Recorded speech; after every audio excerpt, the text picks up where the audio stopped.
Slamdown is sponsored by Body Slam and Jam and WWE Smack Talk.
Welcome to another episode of Slamdown Live. This is me, your host, Ashley Friend, and we're going to be covering everything Smackdown. Now, one thing that's surprised me is the actual shake-up. I still don't know if the trades are a good thing or a bad thing. I think we need to give it time. Like I said on the previous show, I was very, very surprised on some of the talent that was called up to Raw, like Kurt Hawkins, Apollo Crews. It was a bit like, they've done nothing on SmackDown. Unless they're going to be repackaged, reused. But I highly doubt it. You know, we know what they're like. They'll probably be used there as jobbers. Or, I don't really like the term jobbers. Lower mid-carders is probably the more correct term to use. But overall, I can't say it was the best SmackDown. And I think that is because SmackDown's only a 2-hour show. And I think them trying to get all the content in, all the new people in, and to give everybody their right time, their right spots, as well as matches. I felt like things were a little bit cramped, but like I said, it's the first show of the shake-up. Next couple of shows, things should settle down. They'll have new storylines running. Because, they'll get things going. But the one thing that I worry about, Bray Wyatt is now on Raw. Randy Orton's on SmackDown. Does that mean that we could lose the WWE title? And if we lose the WWE title, then what main title is going to be on SmackDown? I don't think we'll lose the WWE title. I think at the House of Horrors, I think Randy Orton's going to win it because it'd be a bit stupid to lose the WWE title or payback. And we're going to see Kevin Owens take on Chris Jericho.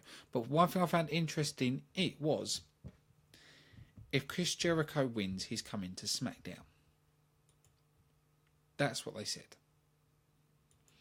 So does that mean if Chris Jericho doesn't win, he's not coming to SmackDown? I was a little bit confused on that part. But I will dig into the actual SmackDown show in a minute. I'm just letting the audience build, and then we'll dive straight into it. But like I said, it's not one of the best, but I think we do need to give it time. I think that's all we can do. But Raw has been on a big improvement. Hopefully with the shake-up, Raw can be better. I a couple of things that I thought might have changed. I thought the cruiserweights might have gone to SmackDown. I thought that's what they were going to do. I was even thought they were going to unify the US and the Intercontinental title together on Raw, and SmackDown get the UK Championship. Now, I know they're doing a UK, like you've got NXT, they're going to be doing a UK version, but still, I thought they would have had that title on SmackDown as way to use it as publicity as well and stuff like that. That's the route I thought it was going to go down. I still don't know if I agree with them doing a UK show, because there's a lot of talent that they used in the UK tournament that I'd rather see on Raw and SmackDown. You know, it's like Andrews, for example. I'd love to see him in the cruiserweights because he's a natural good high flyer. Pete Dunne, I think he would be amazing on Raw. But we're all going to have to wait and see on this. I think doing a UK show is more to sort of make sure they don't get beaten by World of Sports. I think it's more sort of that than anything else.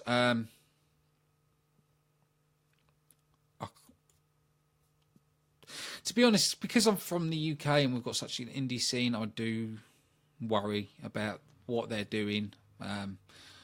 But it's like people say, Vince eats competition.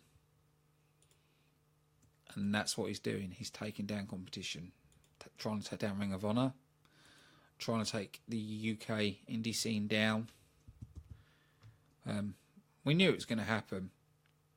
Because that's what Vince does.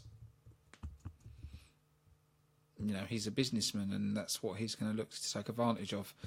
I'm trying to think if there was anything else I needed to cover before I dig into talking about Raw.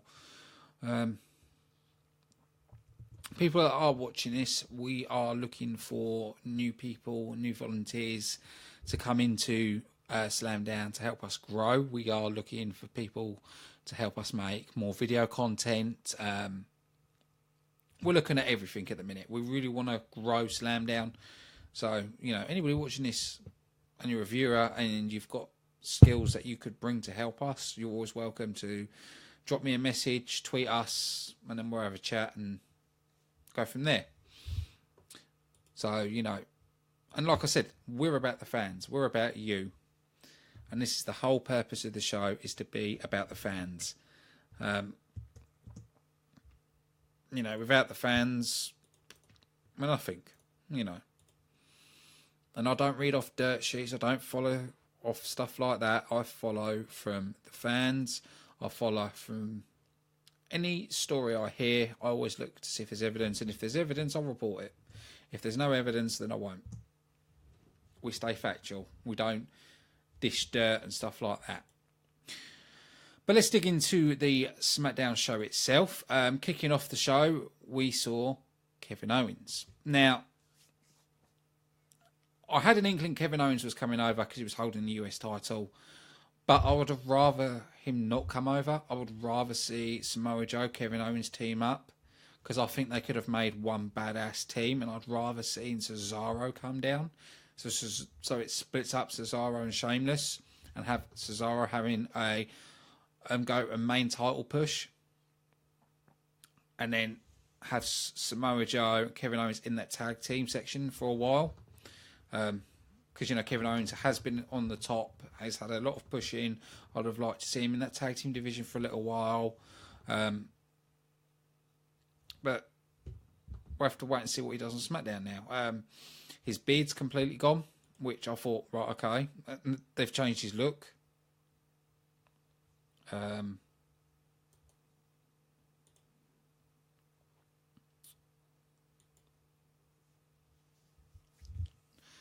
I'm still not too sure about his look. He looks a bit corporate, in my opinion.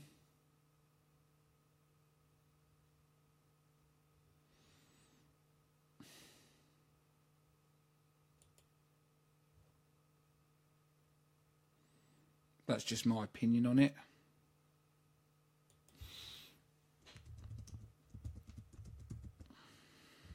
I don't know. There's just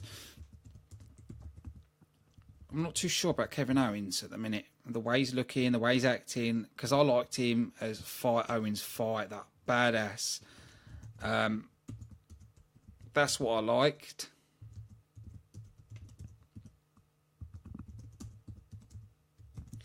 It's just, yeah, I don't know. It's just, I can't put my finger on it, but I'm a bit worried with the way he looks and the way he's acting. I don't feel like it's that badass Kevin Owens. And I think he needs to go back to being that badass where he doesn't care anybody and he causes carnage. But we also saw Baron Corbin come down. Not just that, Sami Zayn came down. Now, we saw him begging Kurt Angle not to be traded. He's wanted to be on Raw, and now he's on SmackDown. Okay, we'll go with it. But this is what I think. Sami Zayn could be used well. And I'll talk more about Sami Zayn when it comes to the main event, but he could be used well. So AJ Styles come down. So obviously they're not going to be pushing AJ Styles to go after Orton. I've got a feeling Baron Corbin will go after Randy Orton after Payback. Just have that feeling. I think that he's going to be getting the main event push, and AJ Styles is just going to be sticking in the mid card for a little while, which you can't blame him. He's been the top guy for a while. You know, they have to give other people a go.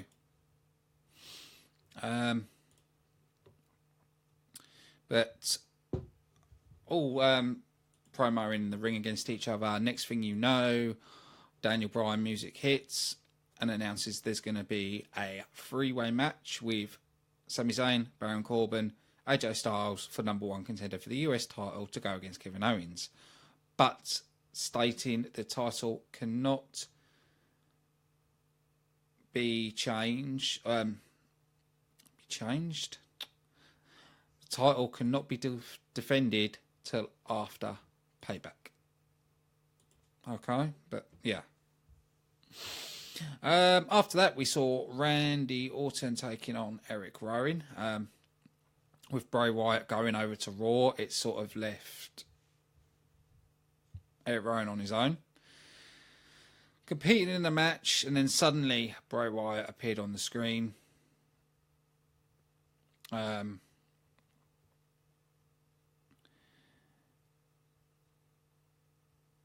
allowed the distraction. Eric Rowan hit Randy Orton with the steps, and the match was disqualified. After that, we had the SmackDown Tag Team Champions, the Usos, who I think are a brilliant team. I do think SmackDown need more tag teams. I don't think the shake-up's done enough for SmackDown with tag team-wise. I would have loved to seen Enzo Amore and Big Cass go down. I would have liked to seen the club go down, add more to that division. Because the one tag team they gained, I don't think really adds that much. But anyway, we saw a good solid match from the Usos against American Alpha. The Usos managed to edge it. After the match, we saw Primo and Epico. Oh, the Shining Stars of the Caribbean. Oh, God, I can't stand that team. We saw them take down Jason Jordan and Chad Gable, which is probably going to lead to a match next week with them two against each other. After that, we saw Mojo Rawley. And then another SmackDown superstar joining with Jinder Mahal. We did see that Grok chucked drink over Jinder Mahal for what Jinder Mahal did at WrestleMania. And we saw Mojo Rawley get the victory. It was an interesting match, but yeah. We saw Shane McMahon talk about the state of the SmackDown Live Women division because they've lost Mickie James and I can't remember the girl's name. That's bad. Well, they've lost two superstars to Raw. So we saw Becky Lynch, Natalya, Carmella, James Ellsworth, All in the Ring. He announced that a second generation female superstar. Everybody started wooing, and then came down Tammy, who I don't think is a great wrestler. I know her father's recently deceased, but I don't think she's a great of a wrestler. I would have rather seen Sasha Banks. I would have even rather seen a lower card from Raw's women come down, or someone from NXT. But we have to wait and see. You know, we don't know if she's been training hard, working on her moves, working to be a better athlete. We don't know. We haven't seen her for a year, so. And then Shane teases us and says, "Oh, there is someone else," and then announces Charlotte Flair. Now, I think this is a good move. I think Charlotte Flair she was used wrongly on Raw. She was pushed too much, used too heavily, and it was too much with Sasha Banks. I think now she's down SmackDown, they can use her in the right way, not push her so hard, and have good quality matches with different competitors instead of the one competitor over and over and over and over again.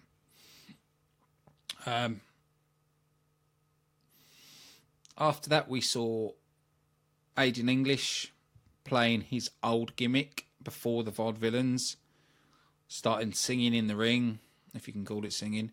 Then we saw Ty Dillinger come down and got the victory over Aiden English. I think Aiden English now is just going to be a glorified jobber. I think that's all he's going to be.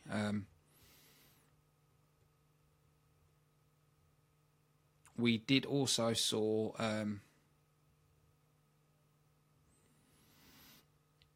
Dolph Ziggler in the ring and Shinsuke Nakamura come down.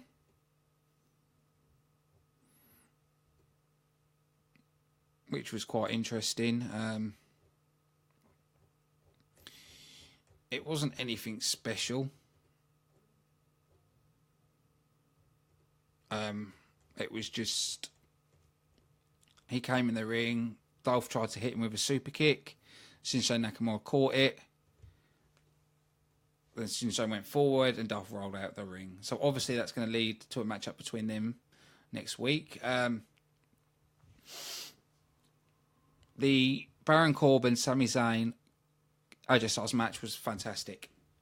And I'm normally quite critical of Baron Corbin, but to me, he done an amazing job in the ring.